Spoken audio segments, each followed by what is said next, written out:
Baik, Bapak awali. Assalamualaikum warahmatullahi wabarakatuh. Waalaikumsalam warahmatullahi wabarakatuh. Salam sejahtera buat kita semua. Salam kebajikan, rahayu, salam, Om Swastiastu.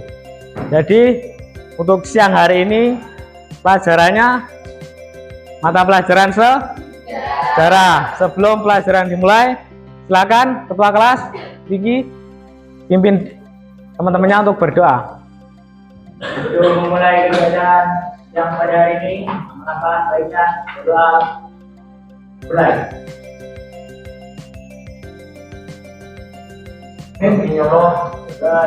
Ya, terima kasih. Oke, hari ini yang tidak masuk siapa? Ahmad. Berapa yang tidak masuk?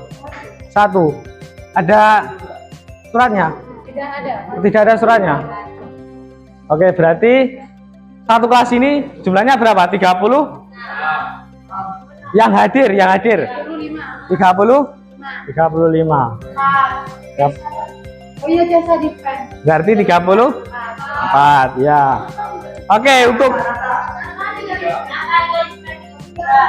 33 ya.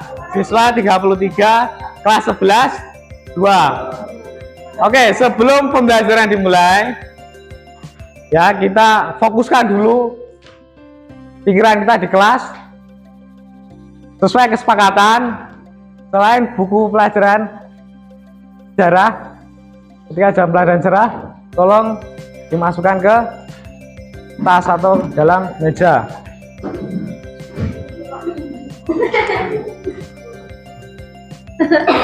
Oke, sudah punya LK semua?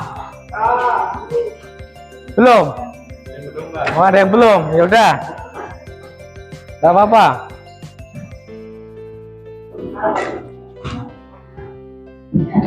Oke, sebelum pelajaran, Bapak ada lagi-lagi senam jari ya. Kalau kemarin kan seperti ini. Nah, kalau sekarang jarinya nih seperti ini ya. Coba seperti ini jarinya. Dek. Ya, jarinya di sini. Bukan. Ini kan kemarin. Sekarang seperti ini. Coba. Ini apa? Mana, Pak? Nanti diputar. Ini, Pak. Ya. Oke, kalau sudah silakan diputar ke depan. Jadi tangannya itu tetap tidak maju ke depan, jadi tetap seperti ini. Itu gimana itu? Oke, bisa? Yang kipas deh, yang kipas. Coba. Pasti bisa, temennya bisa, pasti bisa.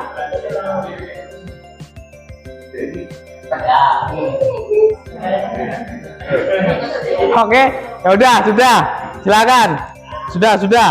Oke, Bapak akan menjelaskan materi sejarah pada siang hari ini. Hari ini kita belajar tentang apa? Sejarah. Hah? Ya, kita akan belajar tentang apa?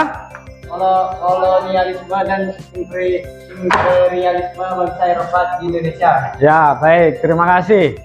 Nah, sebelum pelajaran dimulai, ini ada tujuan pembelajaran. Nah, yang pertama, peserta didik dapat mengetahui dan menyebutkan macam-macam rempah asli Indonesia. Kemudian tujuan pembelajaran kedua, silakan Raja dibaca. Peserta didik dapat menjelaskan faktor pendorong perkabaran penjelajahan bangsa. Ya, untuk tujuan pelajaran ketiga,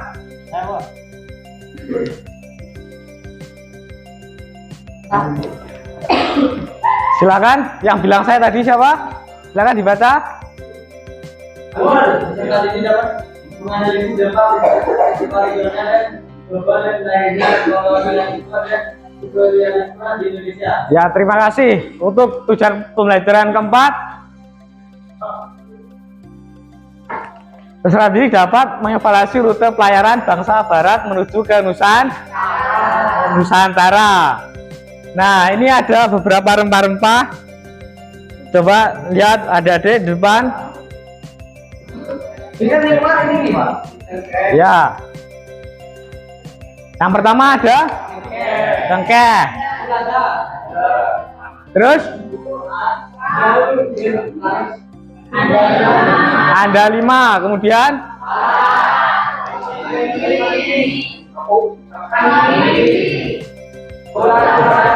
oke, sekarang adalah pengertian rempah-rempah.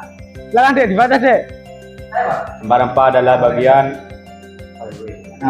tanaman yang berasal dari bagian batang dan Daun, kayu, kulit kayu, umbi, kupang,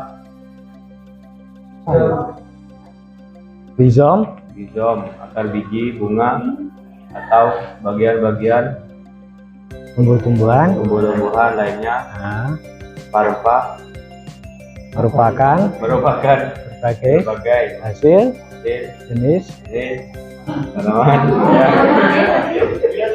tanaman yang beraroma yang digunakan untuk memberikan bau dan rasa. Jadi intinya rempah-rempah itu berasal dari tumbuhan. Kemudian ini adalah rempah-rempah yang ada di Indonesia. Ini ada lada, ada cengkeh, kemudian pala, dan lain sebagainya. Jadi untuk lada itu asli dari Indonesia, kemudian cengkeh juga asli dari Indonesia. Pada dasarnya rempah-rempah ini manfaatnya banyak sekali untuk obat-obatan, untuk makanan, pengharum ruangan, dan bahkan di Mesir itu kan ada namanya, kalian pasti mendengar mumi. Nah, untuk pengawetan yang sudah meninggal itu menggunakan rempah. Salah satunya adalah cengkeh. Oke, ini adalah jalur apa? Ada yang tahu jalur apa? Ini yang biru. Nah, ini yang biru. Ini adalah jalur rempah. Kemudian yang merah adalah jalur sutra. Jadi perbedaannya seperti ini biar mudah. Kalau yang di darat ini adalah jalur sutra, tapi kalau yang biru-biru ini adalah jalur rempah. Pada dasarnya di awal perdagangan itu menggunakan jalur sutra karena yang dijual adalah komoditas sutra, baru nanti rempah-rempah mengikuti.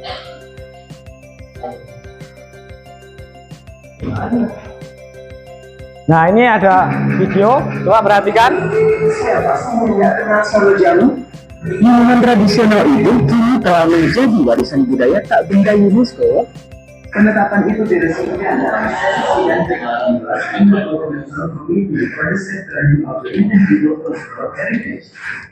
dan itu dilakukan pada 6 Desember 2023.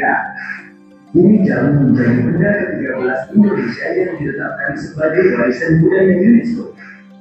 Menteri Putri Saklani Makarim turut bergembira dan bangga atas pengakuan budaya sehat jamu oleh UNESCO. Ia yakin penetapan ini bisa memperkuat pengembangan jamu untuk berkontribusi dalam kesehatan dan kesejahteraan global. Jamu telah menjadi bagian dari kehidupan masyarakat Indonesia selama berabad-abad. Minuman tradisional ini terkenal dibuat dari bahan-bahan yang alami. Menurut Dirjen Kebudayaan Nyoman Farid, jamu punya banyak khasiat, seperti mencegah, mengobati, memulihkan, serta memelihara kesehatan dan kecantikan. Budaya sehat jamu telah menjadi kearifan lokal yang berharga dari kekayaan Nusantara. Tak hanya itu, jamu juga memiliki nilai strategis dari sisi ekonomi. Beberapa produk jamu pun telah meraih popularitas di pasar global. Untuk itu, pelestarian jamu membutuhkan optimalisasi secara kolektif yang partisipatif dari segala kalangan.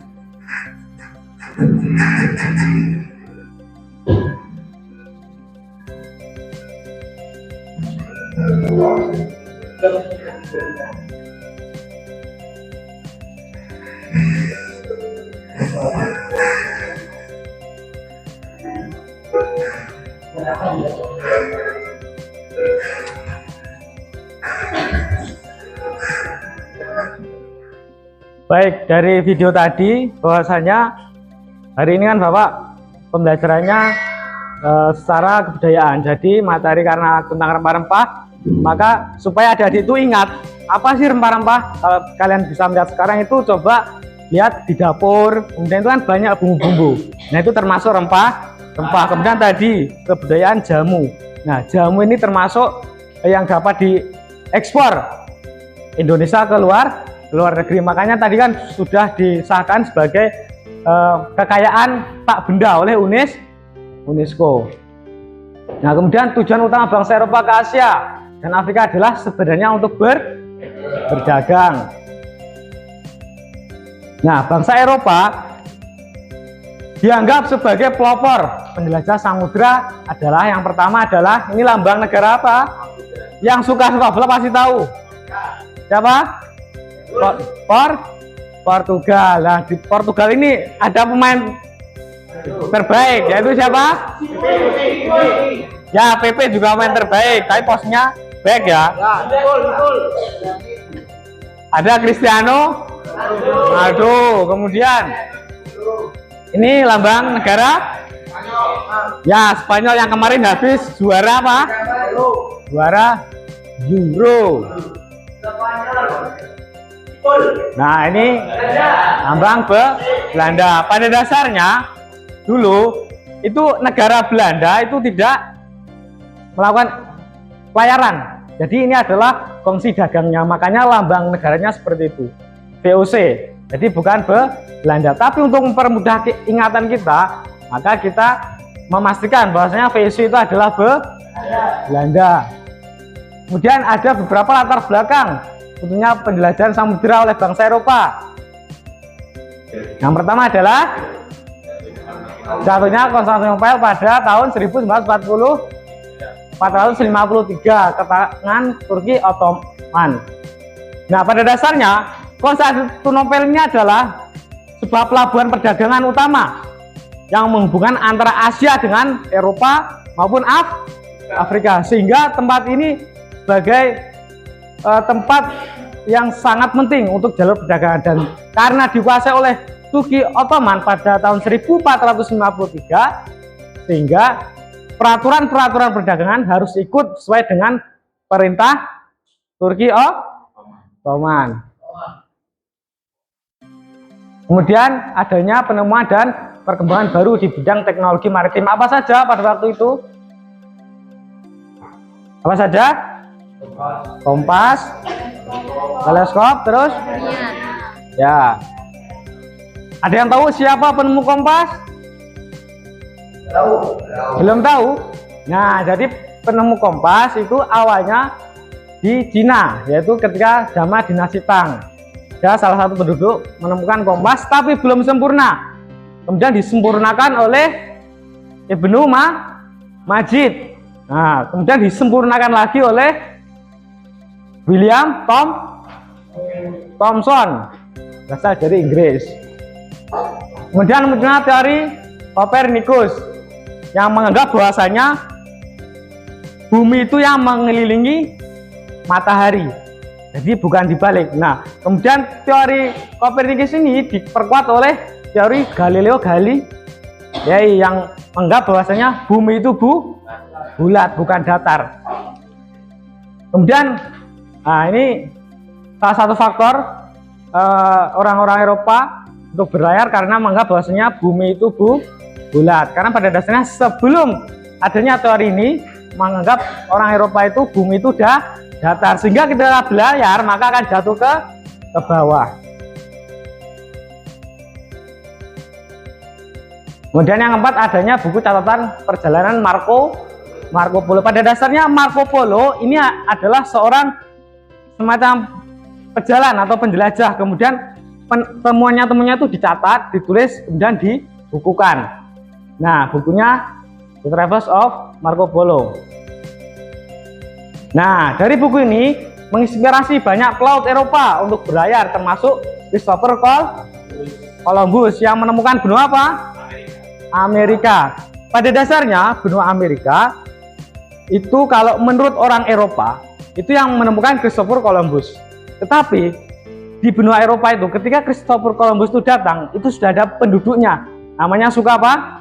Suku Indian. Kenapa Amerika dinamakan benua Amerika? Ada yang tahu? Benua Amerika. Yang menamakan Amerika itu siapa? Ada yang tahu? Jadi yang menemukan atau yang memberi nama benua Amerika adalah Amerigo. Amerigo adalah seorang pelaut atau pelayar setelah Christopher Columbus. Dan adanya dorongan God, glory, dan gospel. Nah, ini God berarti glory dan gospel. Iya. Ya. Oke, ini ada video lagi, tolong perhatikan.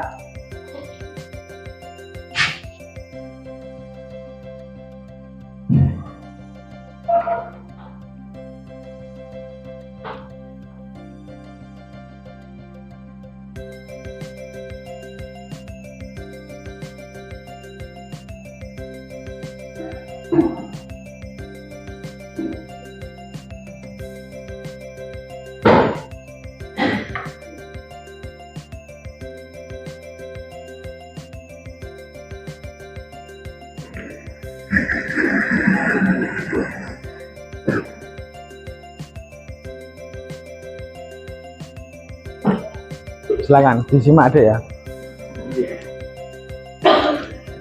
Ini adalah cerita tentang Indonesia di masa Nusantara yang dikenal dengan nama Nusantara. Video ya, ditonton. Sejak zaman lampau, Nusantara telah dikenal sebagai daerah penghasil rempah-rempah. Komoditi utama dalam perdagangan internasional di masa itu.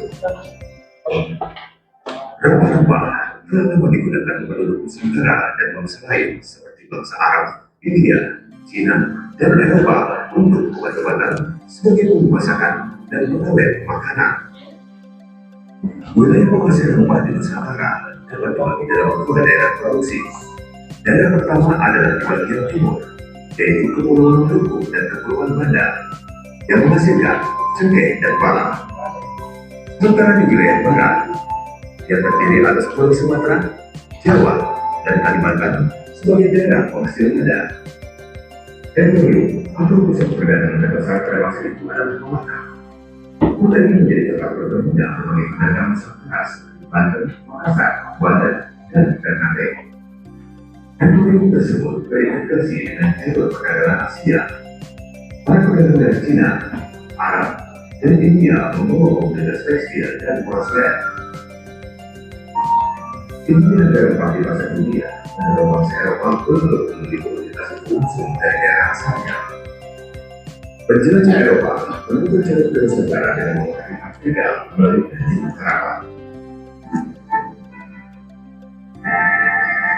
Bangsa Eropa yang pertama di Nusantara adalah Portugis pada tahun 1510. Tahun 1511 dipimpin Alfonso de Albuquerque. Portugis kemudian menaklukkan Malta dan memonopoli perdagangan di sana. Para pedagang tidak lagi bisa berdagang bebas. Mereka pun akhirnya pindah ke pelabuhan dagang lain. Salah satunya adalah Aceh yang terletak di ujung Pulau Sumatera. Dalam catatan VOC, Aceh dikatakan sebagai kota terbuka dengan jalan lebar yang berawal dari pintu masuk kota hingga menuju langsung ke istana para raja. Di tengah Nusantara, pusat perdagangan terletak di Pelabuhan Makassar. Awal abad ke-17 merupakan masa kejayaan bagi wilayah ini. Bersihnya Jawa, Banten menjadi pusat perdagangan lada dan berkembang menjadi kota pelabuhan besar. Wilayah ini disinggahi oleh para pedagang dari Jawa, Arab, dan Cina. Tak hanya memproduksi sendiri, Belanda juga menerima mana dari wilayah Bengkulu dan Palembang. Hingga abad ke-19 tercatat 135 daerah penghasil adat untuk Belanda. Pada tahun 1596, 4 kapal ekspedisi dari Belanda yang dipimpin oleh Cornelis de Corben tiba di pelabuhan Belanda. Kedatangan Hotman ke Nusantara diikuti oleh perusahaan dagang lainnya asal Belanda. Guna mencegah persaingan tidak sehat, pemerintah Belanda kemudian mendirikan VOC pada tahun 1602.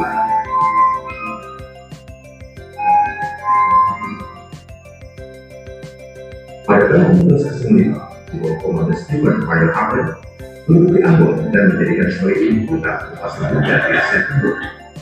Pemimpin tertinggi di Jawa, Om Peter. Tahun 1919, Gubernur Jenderal Ian Peter Zulkifli berusaha menguasai wilayah Jayakarta. Daerah itu kemudian dinamai Batavia. Kota Batavia menjadi residensi Gubernur Jenderal, sekaligus pusat administratif Belanda. Batavia juga menjadi titik temu berbagai jalur perayaan politik di wilayah Asia. Guna mengawali kedatangan Belanda, VOC melakukan berbagai langkah untuk menentukan Sultan Belanda, termasuk melalui peperangan. Hingga akhirnya, Banten berhasil ditentukan pada tahun 1684 oleh pertengahan abad ke-17. VOC melakukan penyerangan ke Makassar agar dapat menguasai perdagangan rempah di timur Nusantara. Dengan ditandatanganinya perjanjian dunia, kesultanan itu akhirnya dilakukan pada tahun 1667. Penguasaan kota-kota tersebut membawa dulu bagi perdagangan Nusantara. Pedagang Nusantara masih tetap melakukan perdagangan, hanya saja dengan rute yang lebih beragam.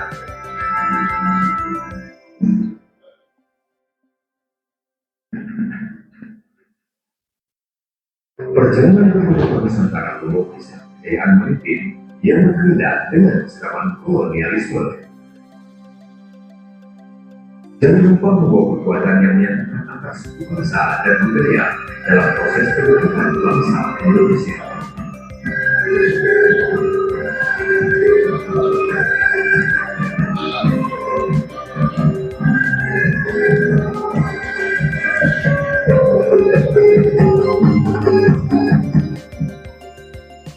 Baik, jadi sejak zaman dulu bangsa kita adalah masyarakatnya pelaut. Makanya ada sebuah lagu nenek kita seorang pelaut. Oke, biar nggak ngantuk, ada permainan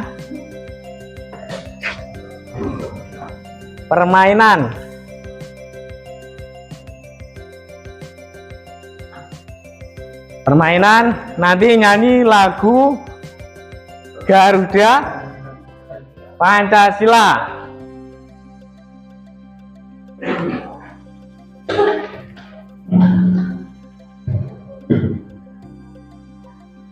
Coba perhatikan, nanti nyanyi lagu Garuda Pancasila yang coba ke ketua kelas, Dek, maju depan, Dek. Depan, silakan ke depan, nanti menghadap sana saja. Nanti kalau pas nyanyi bilang stop gitu ya. Terserah, bebas. Ya, tapi menghadap ke sana. Oke, silakan nyanyi Garuda Pancasila. Nanti ketika ketua kelas kalian bilang stop, nanti ada ini, silakan, ada 2 hadiah, silakan dibuka. Ya, coba dari sini dulu. Ayo, menghadap sana. Coba 1, 2, 3. Garuda Pancasila, akulah pendukungmu, patriot proklamasi, sedia berkorban. Stop. Oke, enggak apa-apa. Coba, Dek. Coba maju depan ya, silakan. Oh, silakan Raja, enggak apa-apa. Raja enggak apa-apa, maju depan. Ayo, silakan. Enggak apa-apa. Saya taruh sini dulu. Ya, maju depan. Silakan ambil salah satu dari 2 ini. Oke, dibuka. Coba, baca yang keras. Dan macam-macam rempah-rempah. Ya, macam-macam rempah apa saja? Macam rempah. Lada, Ah, bagus, lada. pala, Pala, cengkeh, cengkeh. 4 saja, 1 kali lagi. empaliman. Oh, apa? Kayu manis. Kayu manis ya, silakan boleh duduk kembali. Boleh lagi, mana? Akulah pendukungmu, patriot proklamasi, sedia berkorban untukmu. Stop, tidak apa-apa deh, tidak apa-apa. Kita belajar bareng-bareng. Silakan, ambil satu saja. Pilih. Rempah-rempah. Ya, apa saja? Kayu manis. Kayu manis. Pala. Pala. Pala, terus. Bumbu-bumbu nggak apa-apa, bumbu di rumah apa yang kamu ingat? Lah? Ada. Ya, lada. Ada 1 kali lagi apa? Dan ya, kembali lagi. Bagus. Terus tadi spidolnya mas, spidolnya. Ya, kasih yang sampingnya ini. Akulah pendukungmu, patriot proklamasi, sedia berkorban untukmu. Rakyat adil makmur Santoso. Ayo nyanyi, ikut nyanyi. Adil makmur Santoso. Riba sok.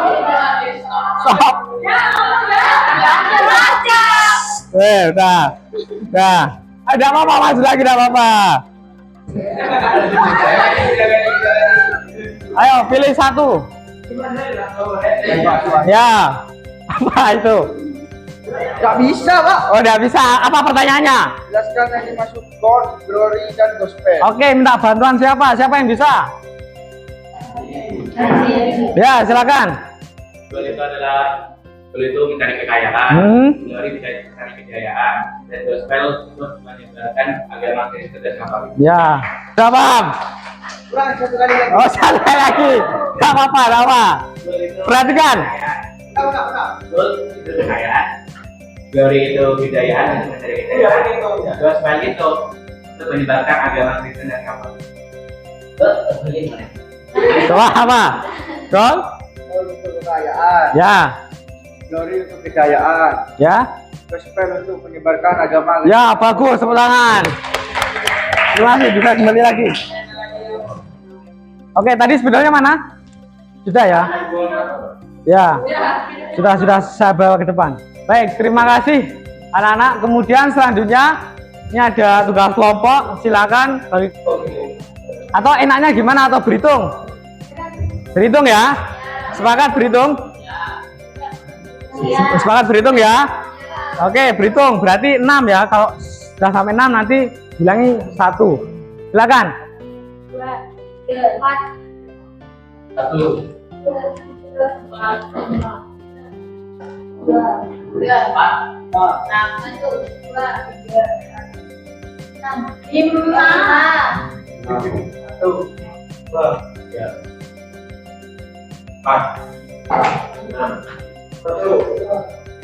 Oke, silakan yang kelompok 1, kumpul kelompok 1, kelompok 2, silakan kelompok 2.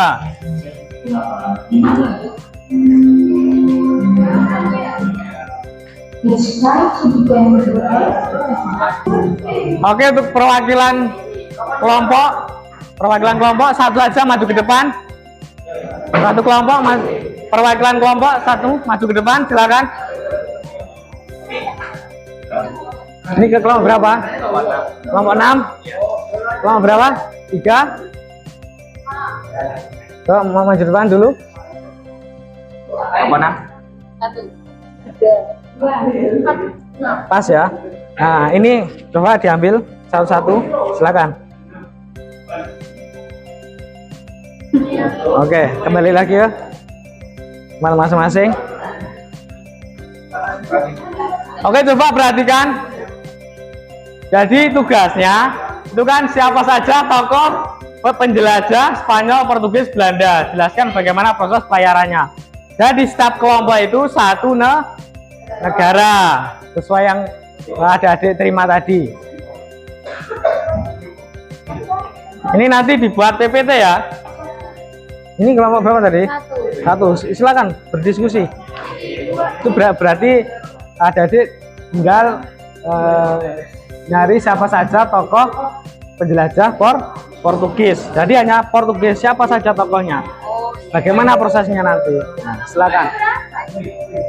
Nah, ini kelompok satu ya, kelompok dua. Ini dapat apa? Belanda. Dapat Belanda. Jadi kalau dapat Belanda nanti tokoh Belandanya siapa saja? Cukup Belanda saja, bukan Spanyol, bukan Portugis. Jadi fokus ke Belanda. Nanti juga jelaskan bagaimana pelayarannya.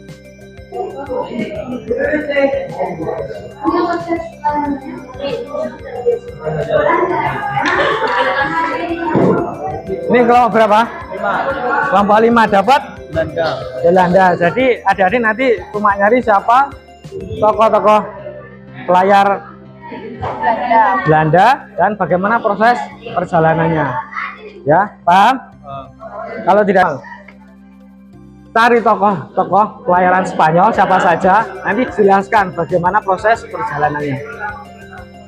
Nah, Spanyol saja. Enggak, semua tokoh tapi khusus negara Spanyol ya.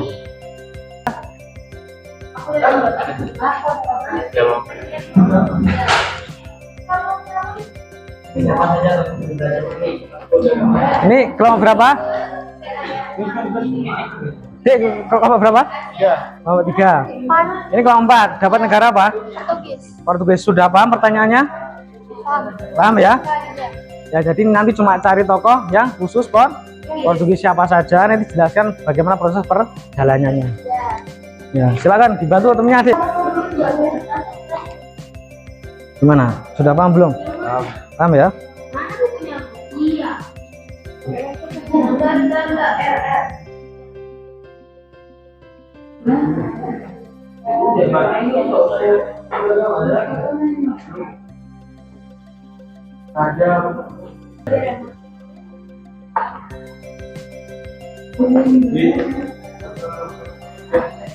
Loh, ini kok ngerjakan sendiri nih?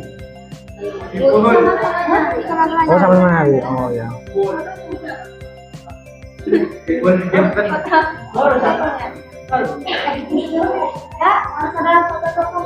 Boleh dikasih? Ya. Kalau enggak ada nggak apa-apa, nggak dikasih.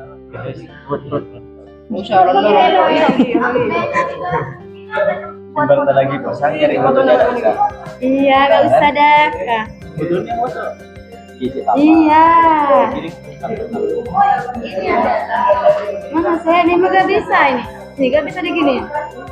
Mulai. Tolong yang lain diperhatikan. Kelompok 4 presentasi. Silakan. Assalamualaikum warahmatullahi wabarakatuh. Waalaikumsalam.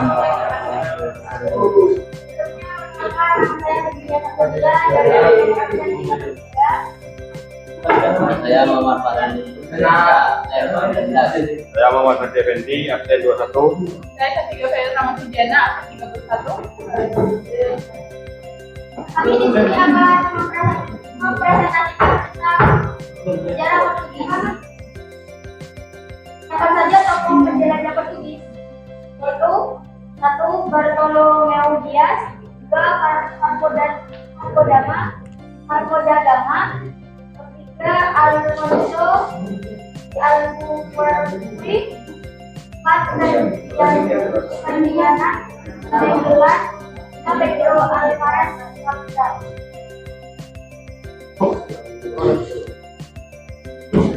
Proses pelayaran tokoh-tokoh Portugis. Manuel 1. Raja Portugis memanggil Vasco dan Gama untuk melakukan ekspedisi menjelajahi samudra dari tanah Hindia. Vasco dan Gama mencari jalan agar lebih cepat sampai ke tanah Hindia. Sebelumnya, Vasco dan Gama mendapat perintah melakukan ekspedisi. Daun Portugis dan Kolonial yang melakukan pelayaran dari daerah timur menuju sampai barat Afrika.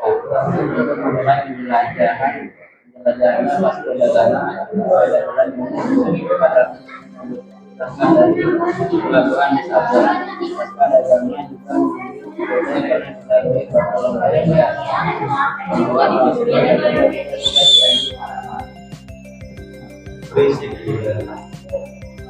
Ganggu banget.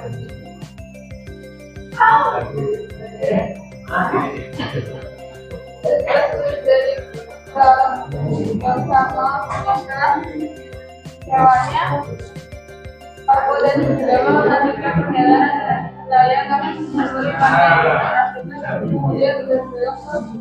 tembus Laut Selatan India Samudra Indonesia. Pada tahun 1996 Vasco dan Gama sampai di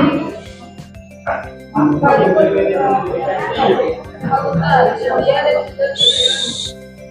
Coba dengarkan semuanya presentasi.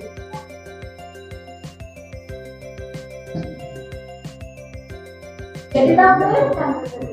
Iya. Ini nggak dibuat PPT. Iya, Mas. Soalnya gini, nanti kan ini siapa yang cepat menyelesaikan maju ke depan. Nah, untuk pertemuan besok yang sudah selesai bisa dikirim lewat ketua kelas, terus kirim saya nanti tampilkan di laptop. Ini kan nanti kan tadi kan tergesa-gesa gitu kan. Jadi siapa yang siap silakan maju ke depan gitu. Jadi untuk minggu depan kelompok yang lain bisa menampilkan PPT-nya ya. Ternyata rombongan Vasco dan Gama sudah menyiapkan batu-batu bagus, batu-batu hasil beri pahatan lambang koloninya. Setiap daerah sudah dipasang batu-batu sebagai tanda bahwa daerah yang berhubungan Portugis. Dua, India. Dek, nanti PPT-nya kirim ke saya semua kelompok. nomornya yang Nanti saya cek. Dari atas nama kelompok. Dikasih. Habis sudah kasih. Oh iya.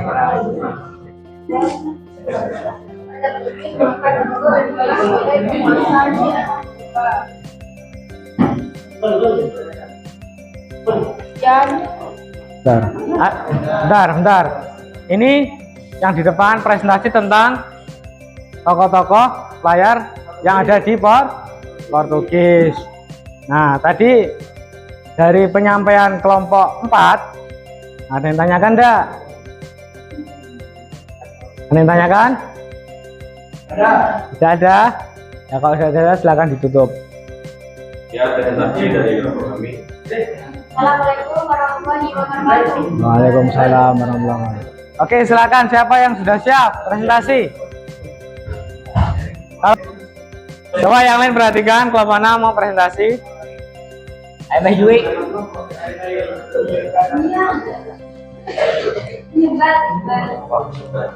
Pertama berarti kelompok tolong terus.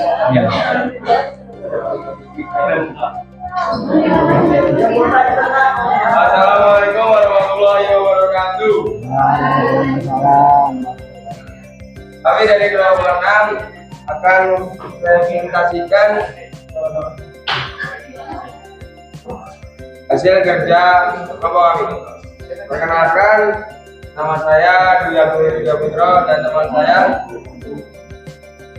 dari itu Subanda Vektor Nulis, absen 35, saya mengkaji kedewan.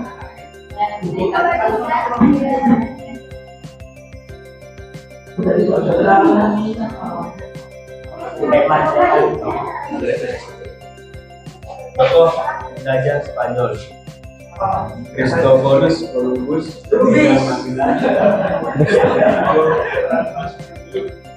Bastian de Cano Hernán Cortés.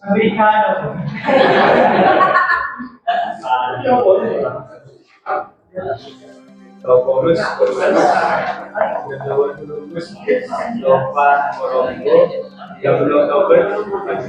Coba yang lain tolong didengarkan. adalah seorang penjajah dan pedagang asal sekarang yang dari Sabunda Sandik dan sampai ke benua perjalanan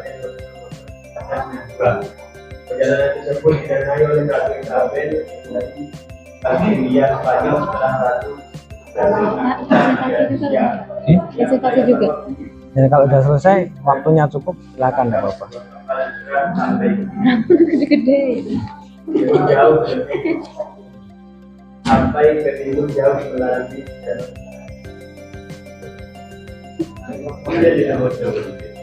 Makanya tadi kan tadi kan tadi ya langkah langkah adalah jadi saya yang berhasil menemukan daerah menuntut berhasil menemukan Amerika berhasil menemukan daerah Berikutnya Amerigo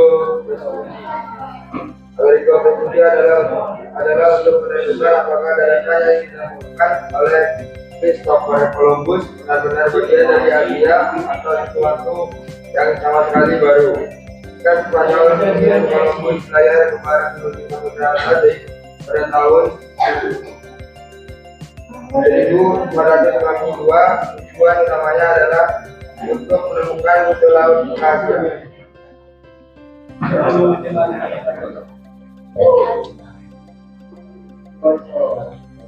Selanjutnya Juan Sebastian Elcano. Sebastian Elcano adalah kapten kapal yang menggantikan pimpinan Magellan setelah Magellan tewas. Perannya untuk ekspedisi ini dari Filipina ke Maluku mencapai tujuan ekspedisi, yaitu mencari jalan ke barat dari Spanyol ke Kepulauan Maluku. Melihat keberuntungan tersebut dalam mencapai Maluku melalui jalur laut pada tahun 1912, orang Spanyol ingin juga melakukan ekspedisi dan mencoba menguasai perdagangan Maluku.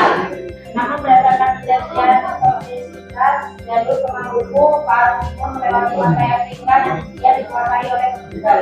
Karena itu Spanyol memutuskan pimpinan Magellan dan Juan Sebastian Elcano jalur alternatif Maluku lewat jalur barat melalui benua Amerika yang berangkat dari Spanyol pada tahun 1919. Ekspedisi ini berhasil mencapai Maluku pada tahun 1921. Dalam perjalanan hanya 2 dari kapal Spanyol yang berhasil mencapai Maluku dan hanya 1 dari 5 kapal Spanyol yang berhasil mencapai tahun 1922. Karena itu Spanyol tidak mencoba melakukan atau tersebut pada perjalanan ke tanah Spanyol. Isikan dulu. Ganti-ganti ya, kayak gitu.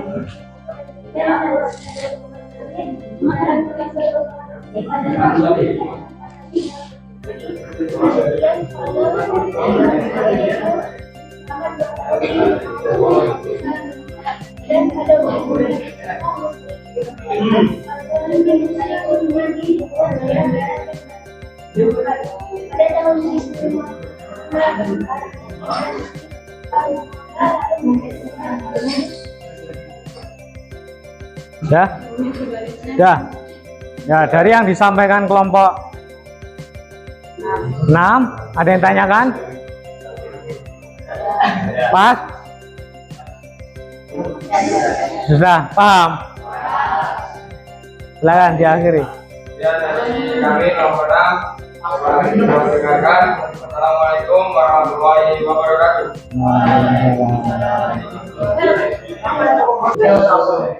Baik, untuk pembelajaran sejarah pada siang hari ini kita telah membahas tentang pelayaran bangsa Eropa ke Indonesia.